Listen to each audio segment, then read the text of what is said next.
Cette rentrée, c'est vraiment financièrement qu'elle va être stressante, je pense, pour la plupart des gens, entre l'augmentation des loyers, l'augmentation de l'énergie, l'augmentation de la nourriture. Je pense que ça va être effectivement une rentrée pas comme les autres. Cette année, avec l'inflation et l'incertitude sur les prix, la rentrée scolaire est une source d'inquiétude en plus pour tout le monde.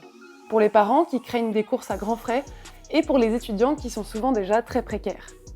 Alors les prix des fournitures sont-ils vraiment supérieurs cette année? Est-ce que la rentrée va coûter plus cher? On va essayer de comprendre ensemble le vrai prix de la rentrée scolaire.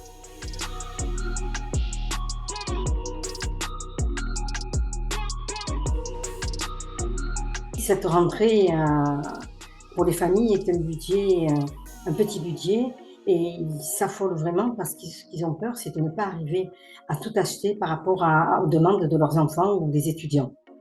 Là, malheureusement, dès septembre, il y a une forte augmentation du papier et une inflation aussi qui va être beaucoup plus importante pour tous les collégiens, lycéens et étudiants. Depuis 38 ans qu'on fait cette enquête et depuis 2017, on est revenu là-dessus, on n'a jamais eu une augmentation aussi importante qu'on a cette année et qui va continuer malheureusement.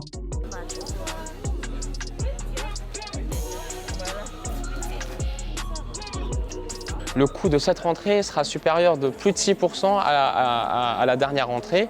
Donc ça veut dire que la précarité étudiante, elle est toujours présente, elle est toujours là. Avec ce qui se passe, le contexte actuel, l'inflation qui atteint des records aussi, le prix des pâtes, le prix de l'huile, enfin, il y a beaucoup de choses qui font qu'aujourd'hui, ça va pas s'améliorer. Même si tout le monde est inquiet, les chiffres sont un peu plus nuancés. Une étude de la CSF montre que cette année, les familles dépenseront 2,6% de moins que l'année dernière pour les fournitures scolaires. Ce chiffre s'explique parce qu'on n'a plus besoin d'acheter des masques et du gel pour l'école, mais aussi parce que l'inflation a moins touché les fournitures scolaires. Mais les étudiants, eux, ils sont moins concernés par les fournitures scolaires, et donc ils sont plus exposés à la hausse des prix. Un rapport de la FAGE montre que les jeunes devront débourser cette année 2 527 € pour leur rentrée, soit une hausse de 7,4% par rapport à 2021. Il y a un chiffre qui est que 65% des étudiants qui ont été questionnés par Linky vivent avec moins de 50 € par mois. 50 € par mois fait 12,50 € par semaine, 12,50 € par semaine pour payer les loisirs, pour payer le docteur, pour payer la nourriture, les habits, etc. C'est rien. Pour les distributions en Ile-de-France, c'est entre 300 à 500 paniers par distribution. Moi, je me souviens à une époque où on faisait 100 paniers par semaine. Là, on en fait, oui, 300, on les fait les 300.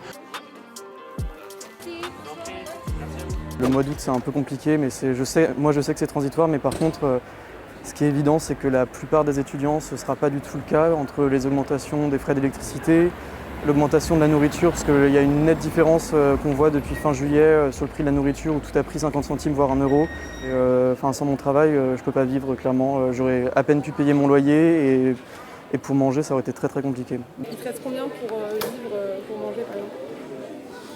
Bon, ça dépend, je sais pas, moins de 100.